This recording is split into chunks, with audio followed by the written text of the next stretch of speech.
10 నుంచి 12 సీట్లు మనం గెలిపించి కేంద్రంలో రాహుల్ గాంధీ గారు ప్రధానమంత్రి అవడానికి మనం మద్దతు పలకాలని చెప్పి గౌరవనీయులు ముఖ్యమంత్రి రేవంత్ రెడ్డి గారు భావిస్తూ ఉన్నారు. ఈ క్రమంలో పార్టీ బలోపేతానికి ఎవరు వచ్చినా తీసుకోవాలి, మరియు వారిని ఆహ్వానించాలని వారి క్లియర్ మెసేజ్ ఉంది. అదే కాదు, ఈ ప్రాంతంలో ఎన్నిసార్లు పోటీ పడినప్పటికీ వారితో మేము గెలవలేకపోయాం. ఇది ప్రజలు ఇచ్చిన తీర్పు.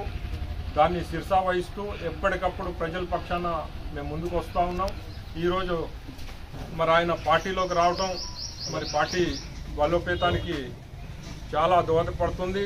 ఖచ్చితంగా రేపు పార్లమెంట్ ఎన్నికల్లో మనం విజయం సాధించడానికి ఆయన సపోర్టు, మనప్ప గారి సపోర్టు చాలా అవసరం అనేది మరి అందరూ కూడా భావిస్తూ ఉన్నాం. పార్టీ కూడా, అధిష్టానం కూడా ఆ దిశగా మరి మెసేజ్ పంపడం జరిగింది. అదే కాదు, మరి ఇంకా కొంతమంది నాయకులు ఆదిలాబాద్ జిల్లాలో రానున్నారనే మెసేజ్ అందరికీ ఉంది.